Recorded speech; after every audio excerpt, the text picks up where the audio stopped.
Welcome, geeks, gamers, furries, and major robots. This is HorsePLAY Live. Great time to swallow. That's what she said. Today is Sunday, February 11th, and this is episode 216 of HorsePLAY. A little late. I know we're going to do Wednesday, but we're here. Better late than never. Pushing into the next week. We're titling this one, Happy That SyFy Doesn't Suck Anymore. Because I'm going to talk about that show, Happy, just a little bit. It is going to be a quickie. But real quick with the introductions, I'm Yogizilla, your bearded, bald lizard host. Ugh, I should have had something to drink before. I'm a little parched. Dry mouth and podcasting do not mix well together. And yeah, we're still doing the off-kilter kind of flipping the script stuff. Partly to celebrate over 3 years doing this. 200 plus episodes of HorsePLAY Live. You know, kind of switch it up a little bit.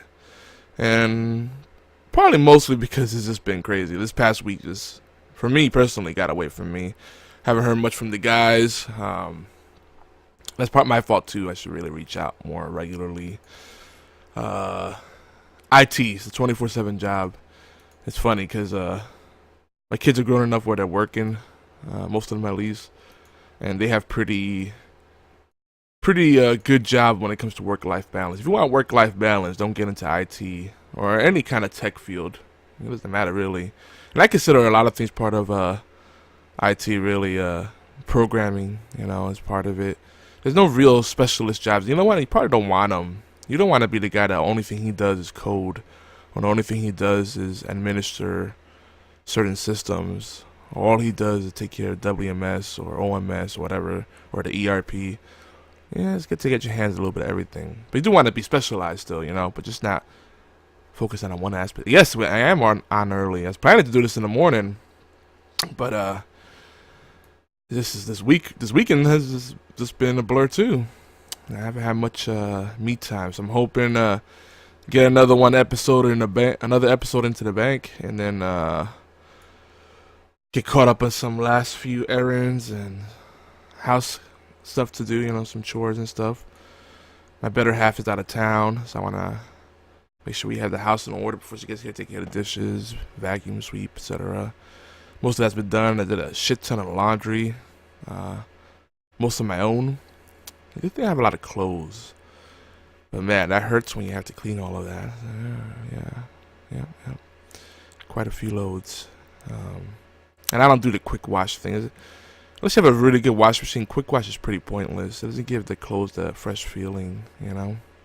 And then when you're doing delicates, you kind of gotta do lower spin, you know. But like you probably want to do an extra rinse, make sure it gets cleaned properly to offset the fact that, because spin really is what shakes it all off, right? Anyway, I'm not gonna get into all that. We don't want to get into that rant. The nuances of laundry, gosh. The things that you think about when you're an old fart. Like it is a rant there too. We had to drain the washing machine because it was draining properly on its own, and that's something people don't really think about. It's a little nozzle you have to drain on there, and sometimes that isn't enough. You gotta get underneath it. It's almost like doing an oil change. Just drain it out completely. Otherwise, you have soaking wet clothes go into the dryer. Not a good combo. You don't want your clothes smelling good. And I gotta say this, I still prefer powder detergent over pods. Alright, I said we were gonna get into it, and I'm getting into it. Anyway, if you're new to the show, we do this live. Used to be every Thursday without fail, 11 p.m. Eastern, 8 p.m. Pacific, 4 a.m. GMT or BT, whatever you prefer. And then earlier in the day, at 5 p.m. Eastern, that's also on Thursdays, at allgames.com. We have our HorsePLAY reruns, which I have to double check because a couple times I went on there, they weren't running the reruns at the expected time. You know, I gotta check something too. I'm wondering if I have the full outro for HorsePLAY in here. I've heard a couple of complaints about the sped up version being horror bad. I have it here. So I'll put the regular outro. It's 2 minutes 17 seconds, the abridged version, so it doesn't loop as much. Versus the hi, let's get this over with. 45-second sped up. I think it's 2x or 3x sped up. It bothers some people, probably more than the word moist does. Nah, probably not. A lot of people really hate that word for whatever reason. But moist cake is delicious. A moist cupcake, you know, moist birthday cake. What are you gonna say? This cake is slightly dampened to satisfactory levels. And that's no, stop it. It's moist. Get over it. We're such a repressed society now, and I think it's a pretty global thing, but particularly in the States, where words bother us so much and we take offense to so many things. At work, we had our project manager get into an issue with one of our oldest employees. I won't get too specific. They're both great, but the other person, who's not the project manager, just gets offended so easily and just assumes the worst. And I guess she just has some bad experiences in the past. But I mean, she's the kind of person that will see, and this is an organizational thing, we get into the habit of CCing the world. There's all this CYA stuff. People get brought into conversations who bring no value to it, really don't give two shits about it. People can't make decisions on their own, or worried it's going to come back to bite them in the ass. Well, that's what the set items folder is for, or you can archive it, or print a copy. But you start CCing all these people, you're just annoying them, you're adding more to the noise, more clutter. That's more stuff that IT has to go there and clean up, you know, increasing our cost, storage cost, and all this stuff. Just for pettiness, you know. And you know, so the project manager said, hey, you know, you really shouldn't CC, you know, these guys, you know, they're high level people, C-level folks, because, you know, it just tightens a noose around your own neck, not mine.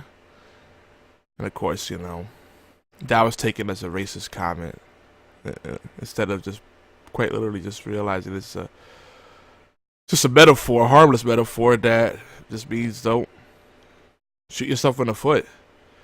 Arguably, probably a bad choice of words. And down south there are a lot of folks of ethnic background, myself included. But I don't take offense to that shit. I don't assume the worst. You know, who cares? Now, if it was said with malicious intent, and you can very clearly tell the person meant it as such, that's one thing. Why are you gonna get bent out of shape over words that when there's no intent behind them? It's like maybe we just become so pussified as a society, you know. It's just everything's a doomsday scenario. Everything's like assuming the worst, and you know, even our CEO, he's great, but he's one of those people where like trust has to be earned. Well, at the same time, you can't assume people are guilty. Yeah, they're innocent until proven guilty. You know, and the more you dig for things that people are doing wrong, when really they're busting their asses, the more you demoralize them and get them to do the things that you are so worried they will end up doing. Like stealing company time, not putting in full effort, because you're knocking the wind out of their sails. And that's just about every company in corporate America, right? This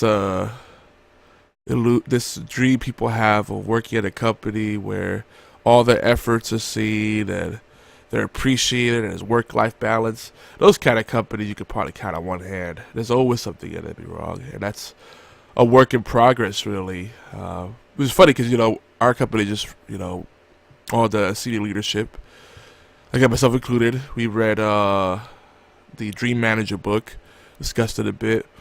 But no one really internalized what that book's telling you. It's about empowering your peers, you know. If you believe in people, that empowers them, that gives the ability to rise above the crap. But if there's paranoia, if there's bitterness, despair, those are not the kind of things you want floating around the workplace. And you know, it's just the kind of shit you have to deal with. And don't get me wrong, I love working where I work.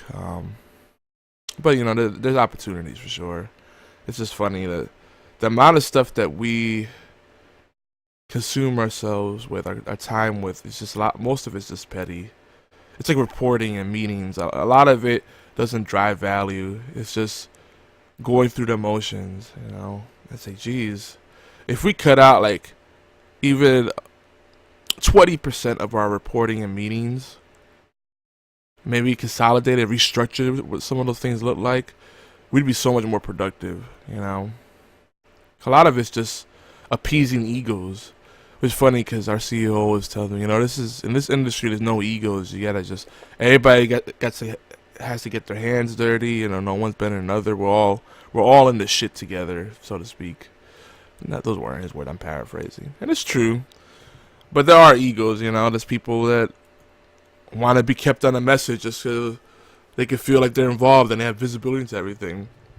We have a vendor where the CEO is also the lead developer and the senior analyst. He's everything, and he insists that he's CC'd on all communications to customers. Why? You can barely keep up with the things you're directly involved in. We had a freaking crisis scenario this past week, and he finally responded like 4 days later. And you would think he'd be in a better mood and more up and at him now that his Eagles won a Super Bowl. I mean, that's pretty historic, and he's an Eagles fan, and he lives in Philly. I mean, geez, he should be freaking jerking off every 10 minutes, you know, just remembering that, like, oh, instant orgasm. But no, he's still a bitter piece of shit. Some people they need Jesus, they need hard drugs, I don't know, something to just release. Yeah, this is a lot of pent-up frustration. Me, I just vent for fun. It's funny, it's entertaining, but yeah, you know, I mostly just laugh at it and move on.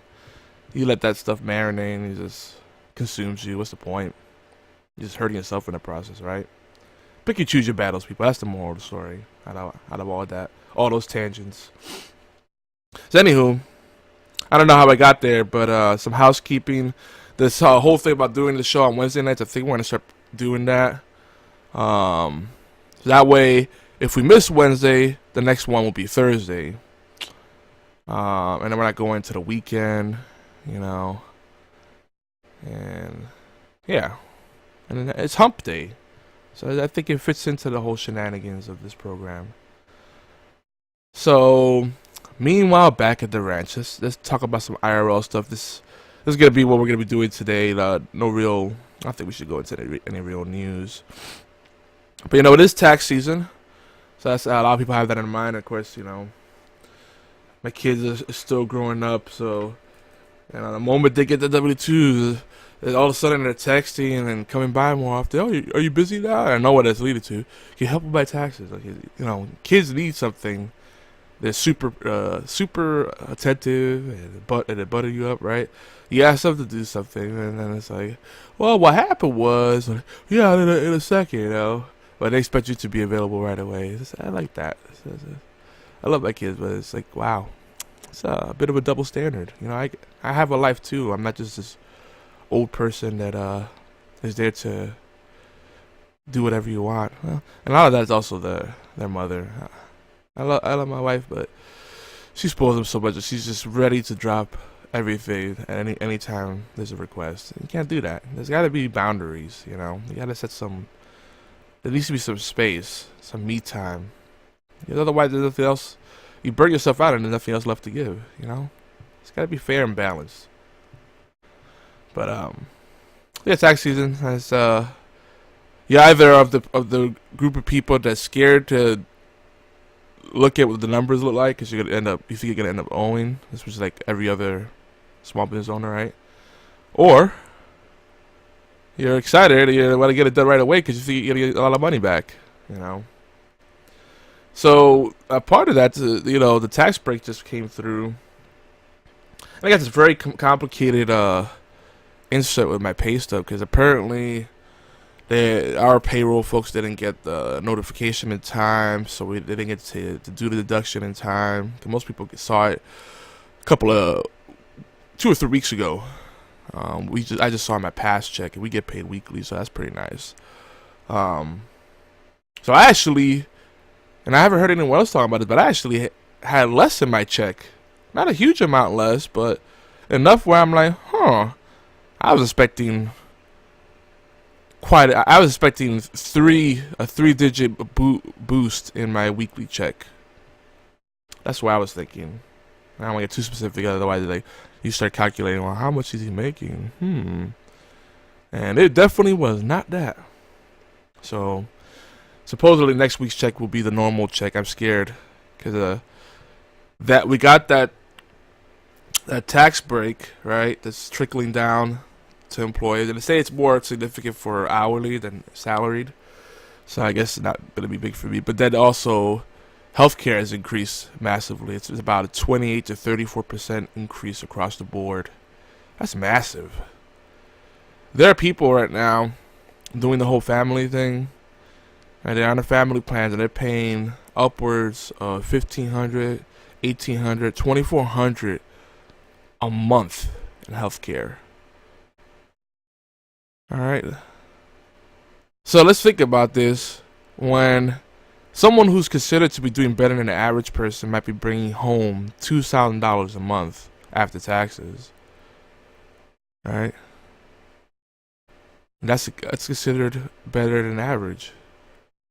What's $2,000 a month after taxes? You figure 20. Let's just say 20% to make it even number tax bracket is $200 being taken out. So $2,200 a month. Let's do some math. Like, I don't feel like doing it in my head right now. Normally I can do it pretty well, but I'm not even gonna try. That's $26,000. Not great, but there's people making far less than that. So I would say down south, a truly livable income would be that for sure. As a single person, you could live off of that. If you got a couple of kids, I would say, let's say $35K. All right, so let's divide that up into 12 pay periods. That's $29.16. So if you're paying, that's before taxes. Now, of course, healthcare and all that stuff is just pre-tax deductions, right? But if you're paying $2,400 towards your healthcare, you're left with, $400 or $500 at most in your pocket for groceries, rent, mortgage. Are you kidding me? So people wonder why I hate Obamacare, but shit didn't get out of control like this until that came into play. They should not have called it Affordable Healthcare Act. They should have called it Universal Health Care Reform Act. I don't know, something that that's really what the main benefit is, that people that couldn't get coverage, the Fair Healthcare Coverage Act, the non-discriminatory Healthcare Act, the Non-Discriminatory Healthcare Reform Act. I don't know, something to show, that's really the main benefit. But everything else, you have a marketplace that politicians don't want to use themselves. I'm sorry I'm getting political, but it still burns me up. You have a system that rewards really just the large corporations. So the mom and pop shops get screwed, right? So it set a bad precedent too, because it told companies they no longer have to provide health care for their employees. So benefits packages started really becoming really shitty after that. It's just like, oh, well, we don't need to really do anything. That became the norm. Now I started to move back in the other direction. Unfortunately, my company offers full benefits, 401k, for whatever that's worth, matching and all this stuff. But gosh, it just makes you think, like, wow, we really screw shit up. So this gotta be a better way, and it isn't the current state of affair. Now, I'm not saying this should be repealed completely. I'm glad that they're not doing a penalty now if you don't have a healthcare plan, because really, for a lot of people, it's not worth it. Why force people to have it? To subsidize it for everyone else? I get that's how it works, but that's probably why it's probably going to go up further. Expect healthcare plans. I wouldn't be surprised if we start to see 40 to 45% increases next year, because a lot of people, now that there's no penalty in place, won't carry anymore. And then if Medicaid, Medicare, all that kind of stuff goes away, ooh, can only imagine. So we'll see.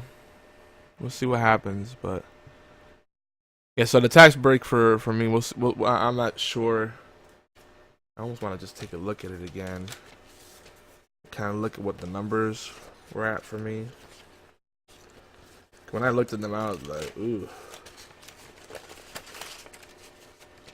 You know, you look at your W-2 and you know, maybe you're responsible. I know I poke in my stuff every now and then to look at my pay stubs and see where I'm at.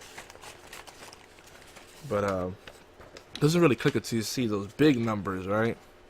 And again, if you don't do budgeting, this stuff will sneak up on you. And I mean, oh man, the amount of taxes, I don't even want to say on the air, but it's a lot. It's a lot. It's pretty scary. So I'm expecting a good return. I'm gonna punch my numbers in and see what I'm looking at and start helping my youngins, my poor children who can't do anything on their own. I kid. Ooh, and I'm hungry, so I'm definitely have to get off the air here soon, so I could grab some grub and get this done. And I hope to get back into Monster Hunter. Like I played like once this week, and I don't know if it's Xbox Live or Lord forbid my Xbox acting up, but none of the cloud saves were loading. You couldn't write, you couldn't read from the cloud. But when I played the old 360 games that gave you the option to do the local storage, those worked fine. So I was like, restarted my Xbox, cleared the cache, did all that shit, nothing. So that was my Monday, and then I've been scared to turn my Xbox back on to see what's going on. If my Monster Hunter save got corrupt, I was in the middle of buying some really killer armor and weapons and upgrading shit, and I was like, oh man, don't do this to me. So yes, we should go on Monster Hunter soon. So by the time I get on to today, I gotta pick up my wife tonight.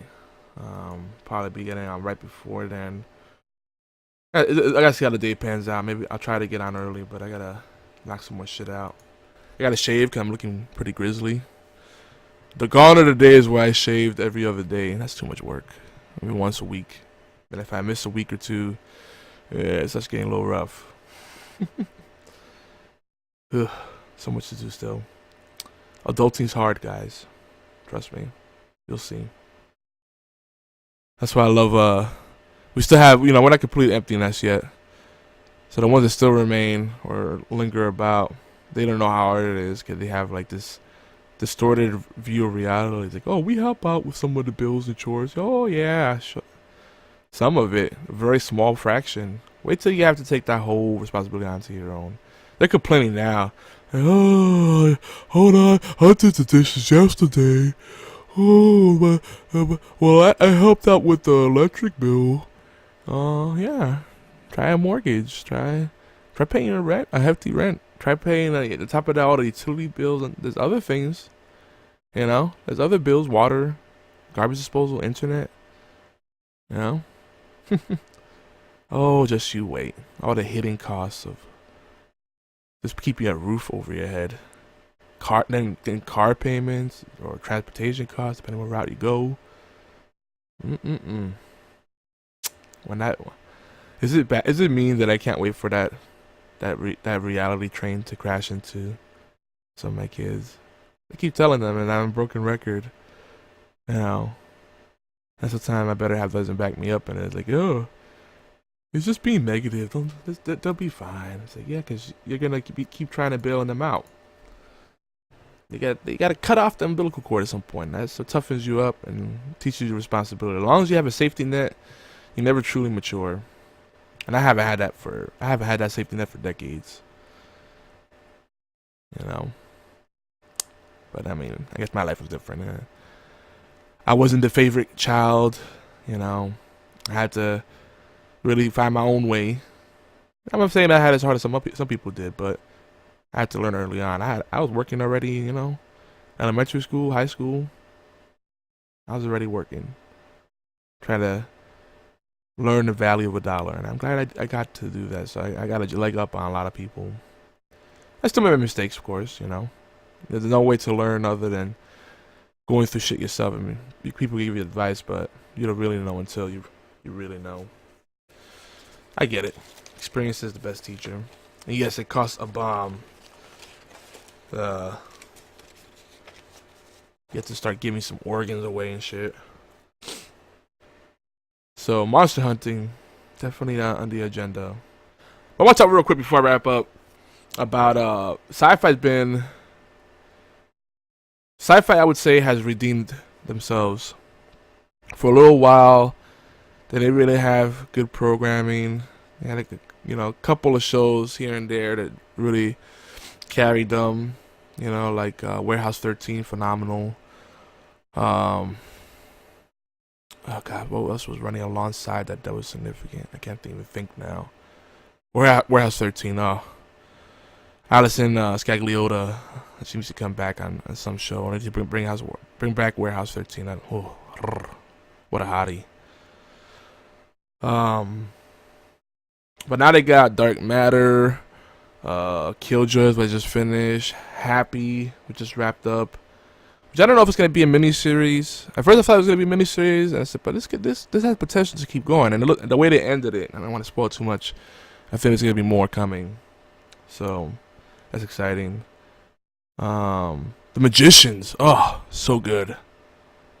That's what Harry Potter should have been, but I get it. You know, Magicians is more for a mature audience, and I like it. They actually learn magic. There's nuances to all the spells and how magic works. It's a real universe with depth to it, you know, and gravitas, which, you know, Harry Potter is great, but, you know, I feel like you could count on two hands how many spells they use throughout the whole, on the movies at least. The books, they had a little more, obviously. Books usually have more detail.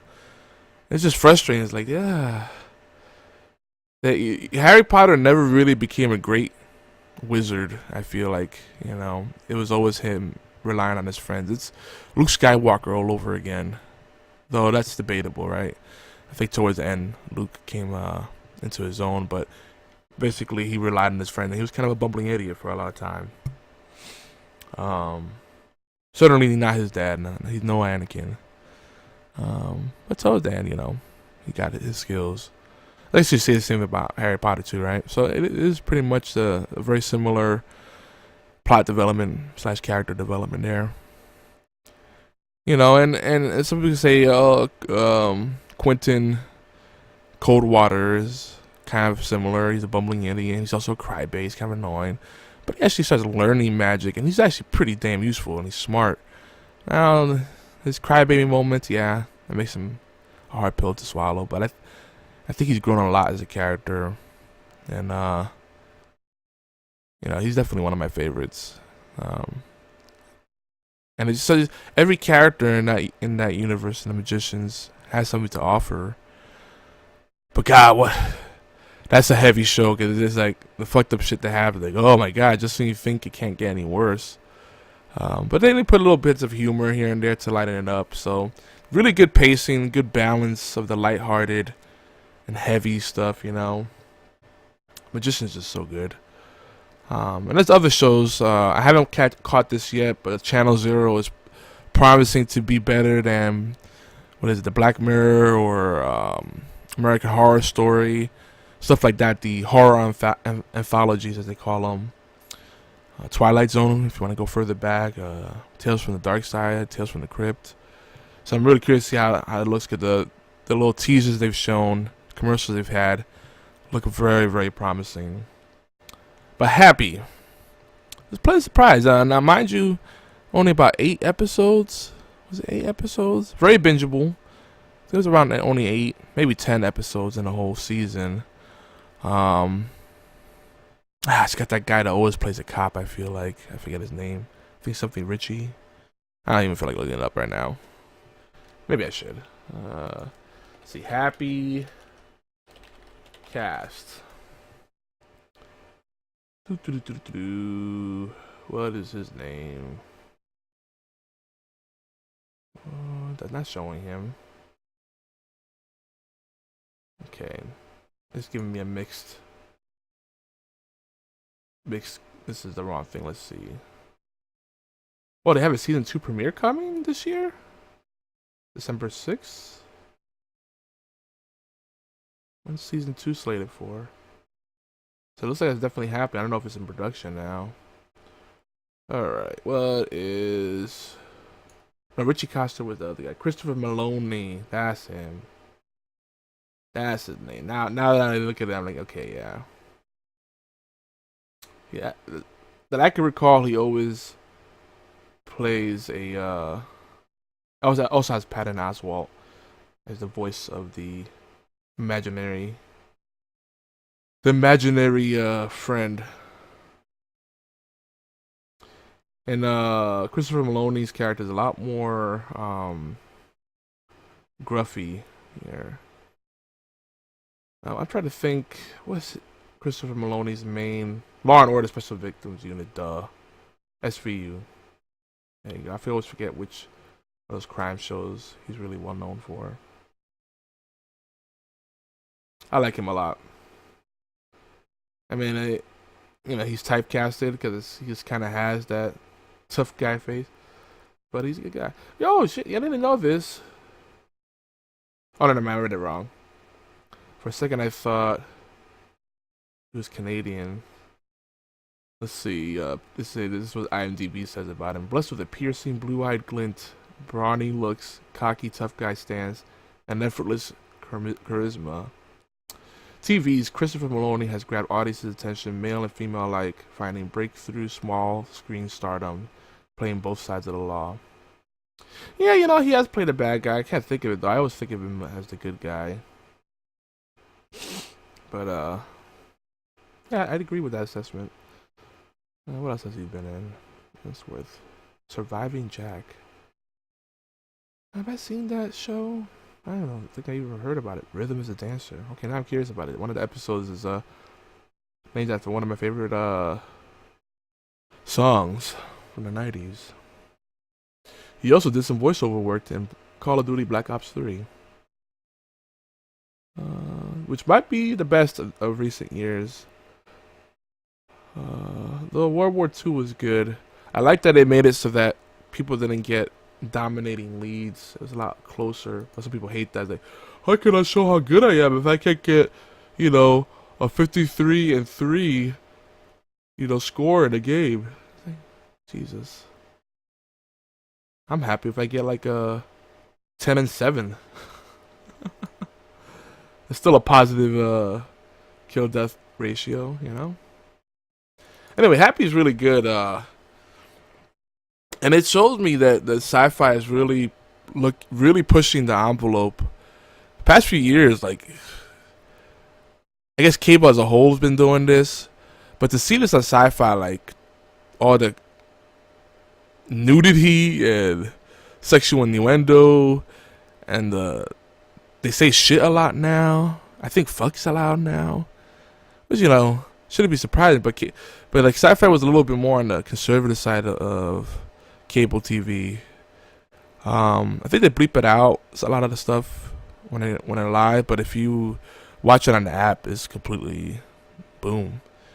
A lot of side boob, nipples covered and stuff, but I'm like, damn, a lot of asses. That's a universal thing I noticed in TV.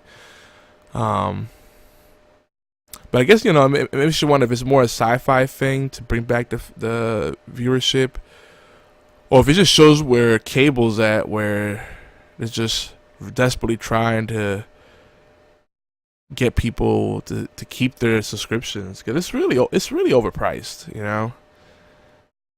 I would be much happier if I could just go a la carte and not get these packages, unless the package is cheaper and it has a lot of the channels I want. Yeah. But you have to get this base package and then add channels to it. And then some packages won't allow you to add certain channels. So you have to upgrade to the next package, or a package that includes what you want.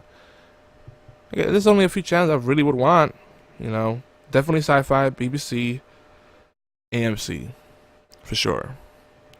You know, local channels, sure. But those used to be free anyway. um, those would be the main ones. You know, Disney for the kids. You know, HBO and Showtime, sure. For when they have their good shows going. Definitely HBO. HBO, I think, has the edge over Showtime right now. So, but there's not that many channels, you know. Science Channel is great. Discovery Channel is great. You know, Travel Channel is great. But, you know, there's just so many channels you get, and it's like, ugh, they're not really showing anything. And then the ones that have something interesting, you're like, eh. Oh, Lifetime for the women in the house. You know, the Woman's Cut Your Vein Network, as I like to call it. Anyway, not to get into the whole rant, but Happy is really good. I don't want to spoil it. You know, it's a very unique experience in that it's more than just a cop drama, you know, good guy, bad guy type of stuff. Gosh, some of the stuff we talk about magicians being heavy. There's some things in there where you're like, okay, I need to take a moment, because I was not ready for that. You know, you kind of got to brace your butthole, you know, pucker it up. There's some stuff in there you're like, whoo.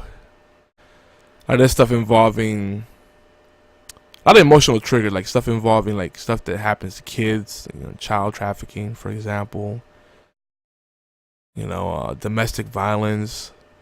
A lot of heavy topics mixed up in a very zany tour de force, I think is a term a fancy critic would use. Because there's a lot of action, you know, a lot of chasing, and punching, and gore. Oh, God. A lot of trippy kind of, I'm really high right now, you know, surreal type of scenes. It's just a fun ride. This is what I was kind of watching in the midst of doing chores, and I can't really do anything engaging.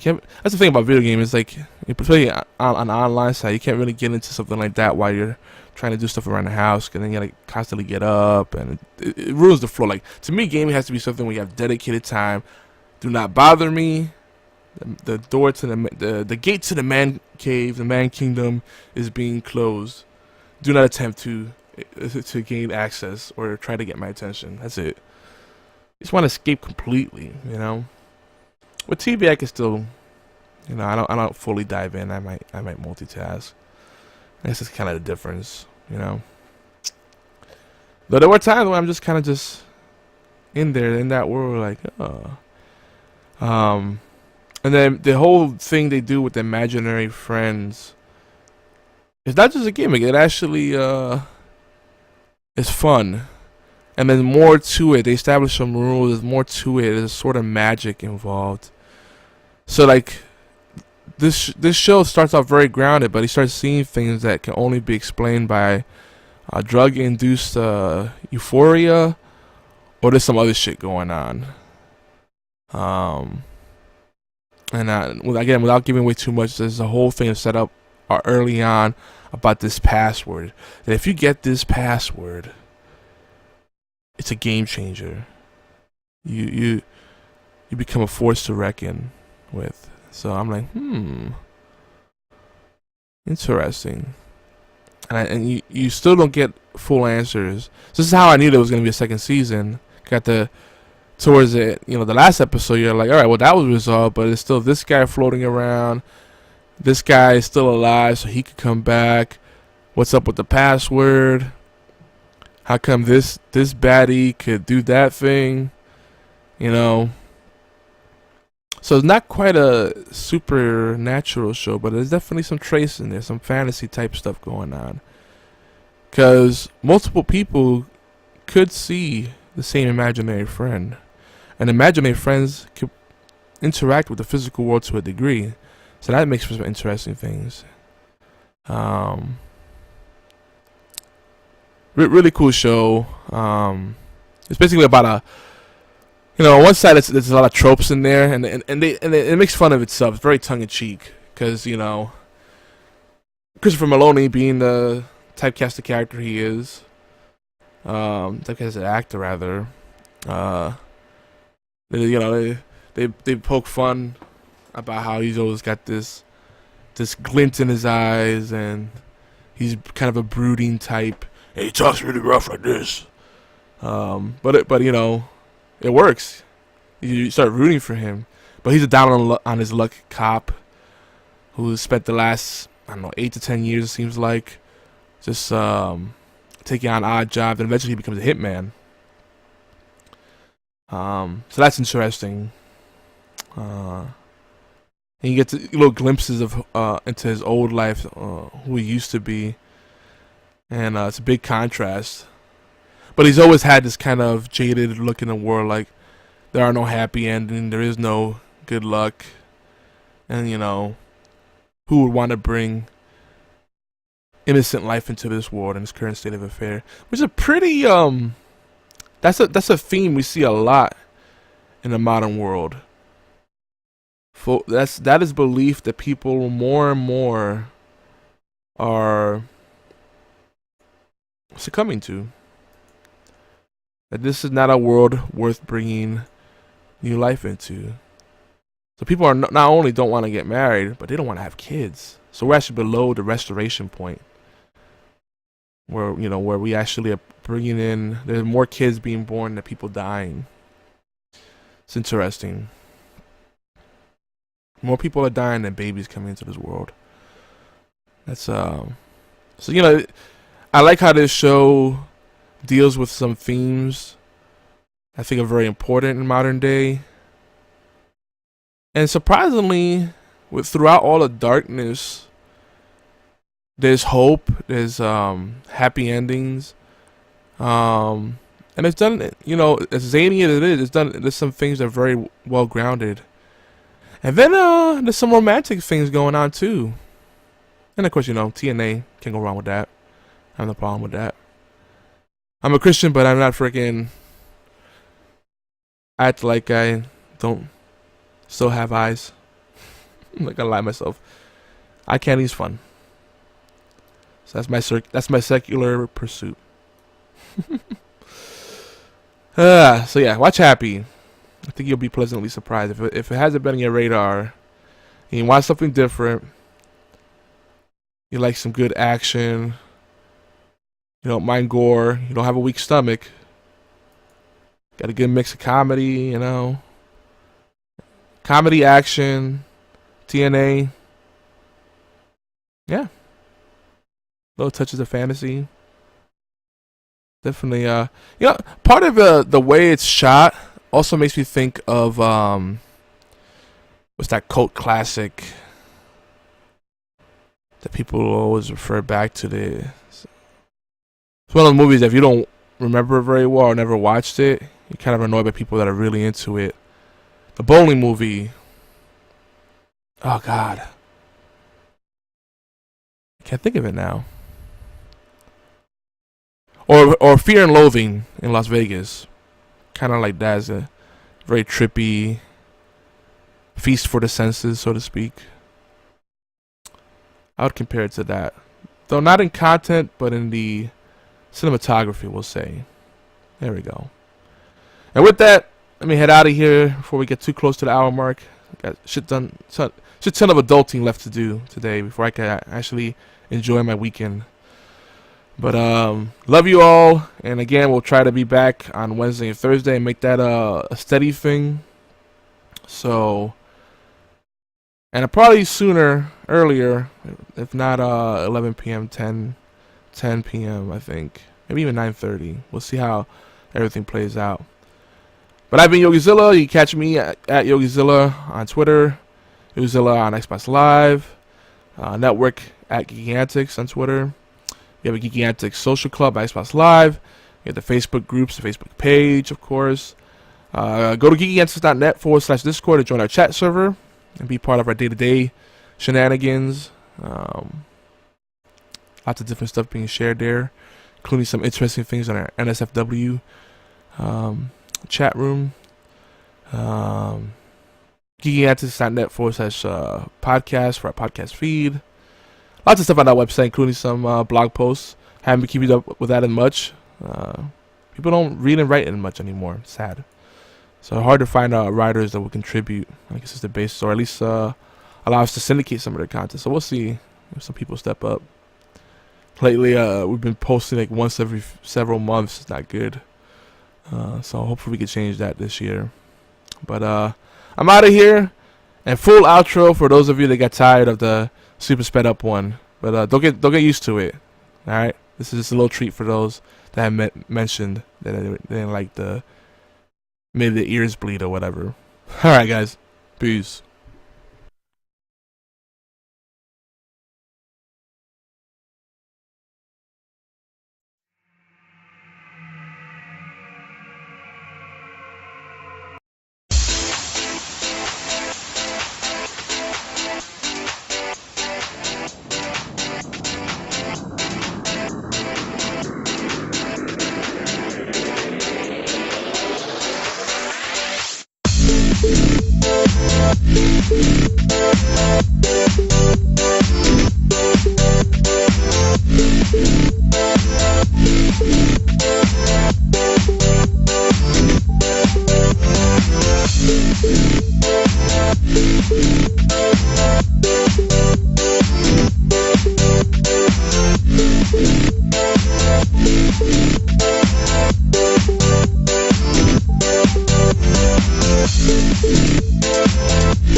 Thank you.